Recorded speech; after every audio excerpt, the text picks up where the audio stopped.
setup and for the opportunity to be here, and I want to thank all of you for taking the time to be here. This is a pretty cool opportunity to talk to a group of people about just things that are on my mind, which was how the setup was made. And I sort of want to reflect with you for about 20 minutes, which is what I understand I have, and you're going to let me know as I go along. And I may go a little bit over, but I promise not much. And I will warn you in advance, I have two downer slides in here, but the rest should be fun. And let's get going. So beyond, I want to accomplish one thing in this session with you, and that is that I want to reorient your relationship with this word. And I think I'm freaked out by the climbing wall. Every time I climb halfway up one of these things, I fall off, and I'm thinking it's a metaphor. So I want to reorient your relationship with this word and have you think about it in a way that's maybe a little bit different from how many of us grew up thinking about it. You cannot speak about this word without paying tribute to Buzz Lightyear, to infinity and beyond. But this actually captured the spirit of what we thought we were capable of for anyone who was raised in the latter half of the 20th century. And for much of the first part of this century, we thought of beyond as an attainable goal. So going to, when I think about Buzz Lightyear saying this, I get this George Costanza-like voice in my head saying, "That's where we're going, baby, to infinity and beyond." And, it's like we can do anything. And I hope to God we hold on to that spirit. But there was a downside to that spirit, and a dark side, which I think is emerging a bit now. And it's a spirit of what we leave behind, forgetting what else is in play. When I came to my job at the Heinz Endowments, which was now about 2.5, almost 3 years ago, I spent half of my time thinking that I ought to be Buzz Lightyear, and half the time or more feeling like this. Not like a bad guy, those of you who remember Wile E. Coyote, but that sensation of having just stepped over a cliff into nothingness and not knowing how to get back to safety, and not knowing really. I reflected that 20 years earlier, when I first started working for Teresa Heinz, I worked with some giants internationally on issues like saving the rainforest, combating climate change, dealing with toxins in the environment, promoting early learning for kids. And I looked at the state of the world that I was coming back to as I came back to the Heinz Endowments, and I thought, we're still killing the rainforests, and climate change is still not better. In fact, it's getting worse. And although our town has made a lot of progress on early learning, so much of the world hasn't, and so much of our country hasn't. And I really began to wonder, what in the hell can I do? It was bizarre because I'd just been appointed the head of this very large foundation, and everybody thinks of that as a position of power, including Pittsburgh Magazine. And it is such a myth. It is. I just want to tell you, it's such a myth. And I felt more impotent in that moment than I ever have in my life. I discovered time after time after time, and it still afflicts me a little bit, that I would stand up to speak and I'd find that my voice was constricted because I didn't know what I could bring to play that would affect those huge issues that I'd seen the world struggle with for 20 years. And beyond actually came into play here because I had to seriously reflect on what I'd learned over that time.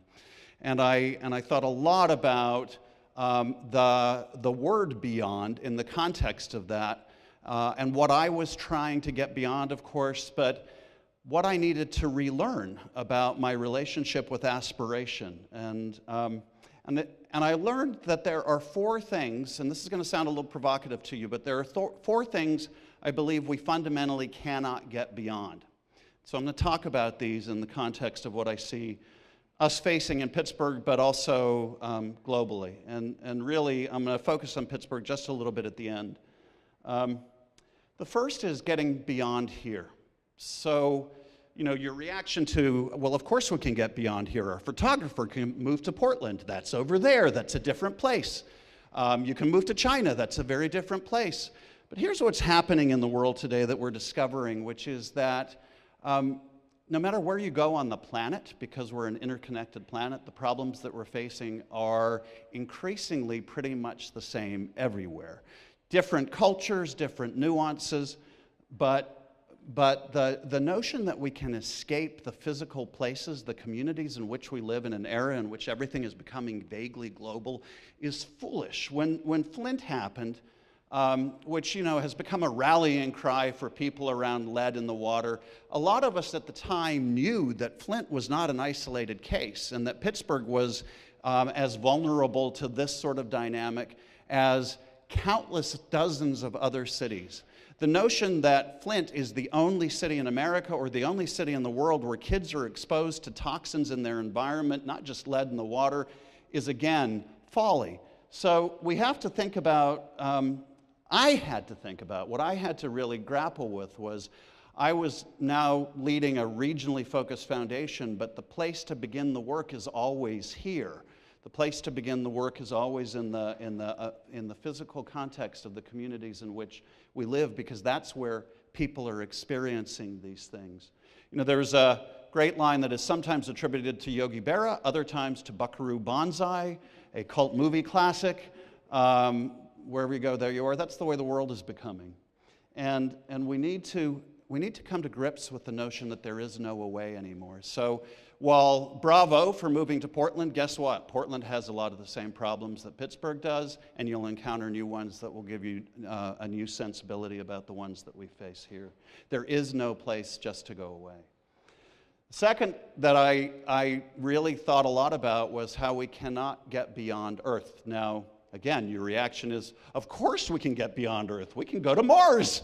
And some of the brightest people that I know in the world are thinking about this. Elon Musk, who is one of my, like a lot of us, is like a personal hero. I wish I owned a Tesla. But maybe he'll hear that. No, I can't ask for that stuff. So, but of course we can go to Mars, and we'll figure that out one day. And isn't that really cool? But there was there's a great Werner Herzog documentary not too long ago called Lo and Behold, in which he interviewed Elon Musk and other people about going to Mars. And the whole premise of the documentary was looking at our incredibly interconnected society that we're creating. And there was this great moment in it where after all these brilliant, mostly men, are talking about how we're going to escape to Mars, and that's going to be the solution to all of our problems, there's an astrophysicist named Lucianne Walkowicz who is asked the same question by Werner Herzog about going to Mars, and she says, would you please stop it? When are we going to stop talking about going to another inferior planet rather than trying to save the massively superior planet that we're already on? So this notion that we have to go to infinity and beyond, or Mars and beyond, that we can escape the Earth that we're on, is again so misleading in terms of what we have to do to create a valuable society here at home. This is the place that we live on, and I had to come to grips with the fact that the work is not about escaping this, but about saving this. And again, in the same sense that there are no throwaway places and there is no away, we don't have a throwaway planet. We live in a society and a culture where almost everything is disposable, and we increasingly think of our planet as disposable. And what we must acknowledge is that that is, again, insane. The third thing that I had to reframe in my understanding of beyond was that we cannot get beyond each other. And here you probably don't have a reaction to that, because I think most people would probably agree that we, at least in this room, like each other, and I hope you like me, but we like each other. We don't need to get beyond each other. But we live in a world in which the latest iteration of a grand wall is just another metaphor for how we've been behaving for 40 years. Natalie Goldberg is one of my favorite writers. She writes a lot about Zen practice and writing in her book, Writing Down the Bones. Just states this notion that we create each other's worlds, and we are so interwoven that everything we do creates each other's worlds. That's always been kind of a romantic notion, largely in fiction. Today, we know it to be true. When a group of hackers from another country can actually influence the way we think about our own election, you begin to see that in an interconnected world, we really are interwoven in fundamental ways, and we are creating each other's realities all the time. So the way, the impulse to protect ourselves against that comes up is to build a wall. So this is the wall from Game of Thrones, for those of you who are fans, and you know that on the other side of the wall are the kind of undead, so I was going to say good guys on this side of the wall, but they're really all really horrible people. But then on the other side of the wall, you've got the Death Walkers, and so really bad people over there, and kind of always bad people over here, but gradations of evil, I guess. But most of us, when we think about walls, we think about protecting ourselves, and so that's become part of the national dialogue, right? We're going to keep bad people on this side of the wall, good people on this side of the wall. This happens not just at the national level. It happens all the way down to how we greet each other, the little walls we build inside our heads. There was a director of an art museum in this community not too long ago who put up signs of welcome that expressed welcome, including to people from other countries and regardless of their immigrant status. And she had staff rebel because they didn't want that political statement being made, when in fact what she was trying to express was that a creative institution should be open to everyone, which by God it should. This is one of the downer slides, and I'm sorry for hitting you with this early in the morning, but for those of you who are familiar with the photo on the left, it's from the Vietnam War. It helped change how people thought about the Vietnam War and about war itself for a significant period of time. The photo from the right is of a little Syrian refugee boy who, and this photo was thought that it was going to play the same sort of role in changing how America thought about refugees and immigration. Didn't happen.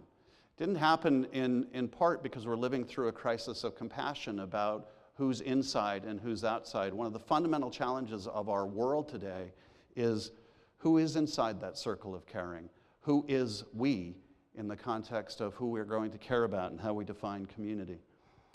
What we are learning from science is that the way in which we derive meaning is not by going off in the woods alone and thinking great thoughts. Of course, that's important, and as creatives, all of you know that that's an important part of your creative engine.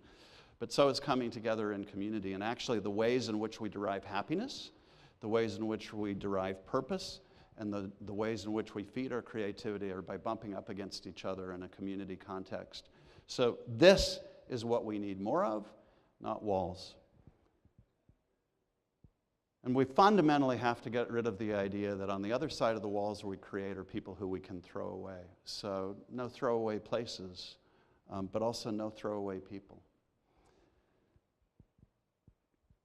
And then the final way in which I had to reframe my sense of beyond was to look at, I don't believe we can get beyond ourselves. Now, here you might react by saying, now come on, isn't the whole point of adulthood or the whole point of coming together in community that you transcend yourself and you become a caring human being and you reach out to others and you become part of the community I was just talking about? But I mean this in a different sense. I mean this in a sense of personal agency. A lot of what I do is work with people on issues around leadership, and one of the most amazing things to me in talking with people who are in positions of responsibility and authority is that they forget that they're in positions of responsibility and authority.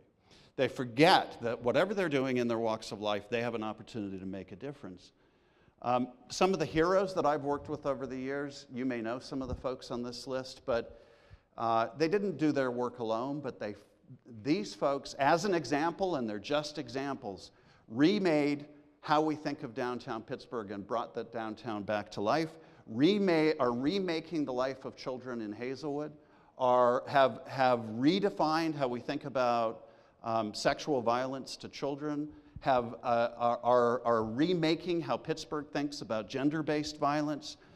Rebecca Flora, who, not to take anything away from Aurora, who's in that role now, but helped Pittsburgh rethink how we could view Pittsburgh no longer as a Rust Belt city, but as a city of green design and green building.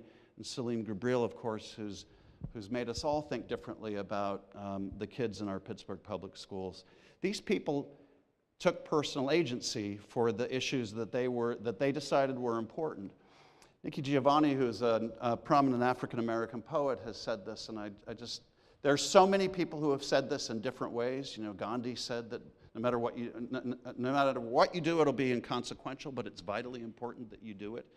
People express this sentiment all the time, but the reason we have to keep expressing it is that we all keep forgetting it, that the unit of change, even in the vibrant, new, interconnected world that we're creating, is still you and me, which is why it's so delightful to talk to a group of people who are creative or pursue creative pursuits, because by definition you get that. I just want to amplify it to the extent that you ever doubt that the voice is important. You know, when you look at beyond that way in terms of the four things that we can't get beyond, here's what begins to matter in the world. Sure, your career matters and your success matters, but you begin to, I think, at least I did, begin to reflect on, these are the things I want to work on. I want to try and focus on creating a more compassionate society, community, social justice, working on issues like climate, investing in kids. I didn't think I'd have to put science and facts on that list, but now, science and facts, let's put it on the list, because you can't do much of the other stuff if you don't have the agreement on the data. And for me, what came back was a sense, for me, and for everybody I worked with, that the voice of all of us matters in a more profound way than I maybe got when I started this journey. So this happened. This is the second downer slide.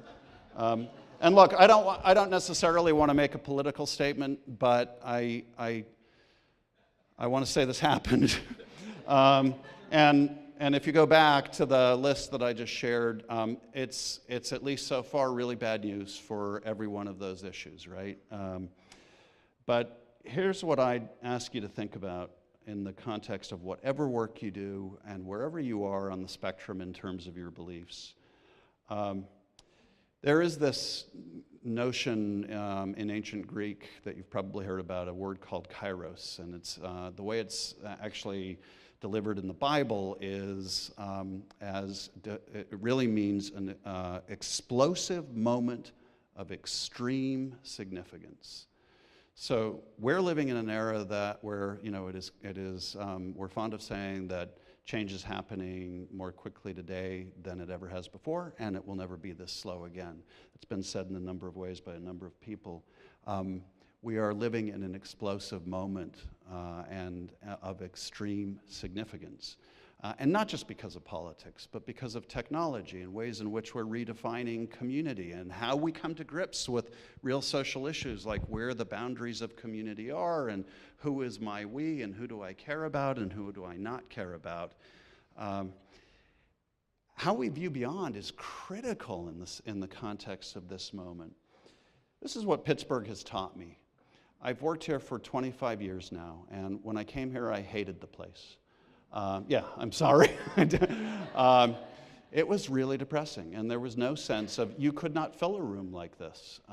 There was no sense of personal agency around, in a town that had depended for so long on large corporations and large foundations. What has changed fundamentally today in Pittsburgh is not just the look of the community and the fact that we have restaurants and the fact that we have kayaks on the river like this, and the fact that we actually have a relationship with the rivers or with art in a different way than we did then. What has changed is that people like you get in the game, and there isn't a sense any longer of waiting for somebody else to come and save us. We can do it here ourselves, and we've dramatically redone Pittsburgh. But here's what you also learn.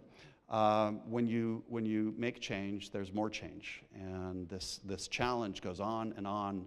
Beyond the changes and the successes we make, when you get to infinity, what you discover is there's still changes to be worked on. And so now when I look at Pittsburgh and when I look at the world and when I look at our country, this notion of how we create a society for all is probably the most fundamental challenge that we face. And so I hope that you all want to work on that.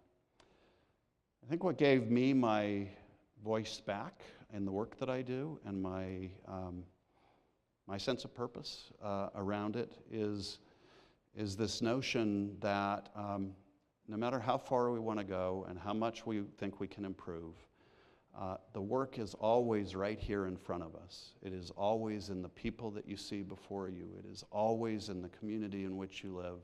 And it is always about translating that to a global context. I love the fact that I get to work on this. I love the fact that you would show up to hear me talk about it today. And I hope that you'll be as moved as I am by this idea that really the miracle of our times is to walk on the earth and save the earth for each other. Thank you very much.